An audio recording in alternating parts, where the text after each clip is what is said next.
I think sometimes having no example is actually better than having a bad example. Because a bad example, it doesn't guide you, it just programs you. It sets you up with preconceived notions, it sets you up with limited beliefs, and it sets you up with someone else's identity. I grew up without a father, and for a long time I thought that meant I was missing something, end all be all. But what I didn't realize back then is that it also meant that my bucket was empty. And there's beauty in having your bucket empty. When your bucket is empty, you get to choose what you fill it with. In life, a lot of us aren't empty at all. We're handed buckets already filled with preconceived notions. What success looks like, what love looks like, what a man or a woman is supposed to be, what we should settle for, what career we should go after. And our mind will trick us into believing that a toxic relationship is a healthy relationship. And the problem isn't that your bucket is full. The problem is, what is it full of? What is it full with? So instead of building, most people spend years unfilling their bucket, on learning bad habits, on learning limited belief systems, on learning survival patterns, penny pinching, lack of abundance thinking, just settling for environments and people that are not conducive to growth. You spend all those years unfilling your bucket just to end back at zero, just to finally reach the phase where you get to start filling your bucket intentionally. Yeah, you may have started empty. Your bucket may have been given to you empty, but that doesn't have to be the end. And the truth is, it may hurt. It may even feel like you're at a disadvantage sometimes. But over time, I personally come to realize that there's freedom in having and starting off with an empty bucket. You get the freedom to choose exactly how you're going to fill that bucket, whatever that looks like for you. You don't have to waste so much time unlearning someone else's unlimited beliefs, untangling someone else's broad identity. You get to choose the values, the standards. You define what adulthood in your life is going to look like. You define that without someone else writing the story for you. So maybe not having an example wasn't a curse. Maybe it was an invitation to build instead of repeat, to choose instead of inheriting, to fill your bucket with intention and not by accident, not something that was just given to you, thrown at you, nurtured from childhood. And if you find yourself in a season where you feel empty, lost, or behind, look within. You might not be broken after all.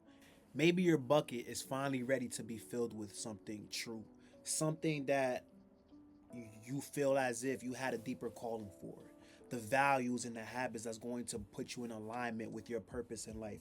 For some people, it might be artistry, teaching, crafting, becoming a professor, whatever it is, starting a business, going down that entrepreneur route.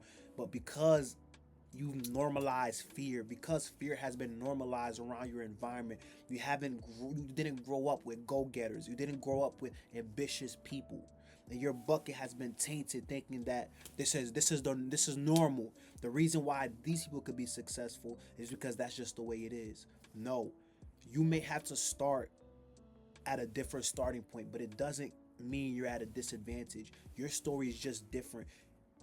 You get to start building the habits that you choose, that's going to get you to that level of success that you choose, that's going to get you to where you want to be.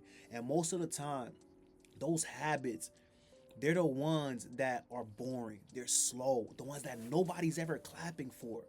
Waking up early, having a checklist, following a routine, showing up when you said you were going to, keeping your word, being on time, being punctual. The little things, working as if everybody's watching you, knowing that nobody isn't watching you. Going to the gym, getting your shots up every day as if it's game 7. When in reality, you might just be on game 1 out of 82.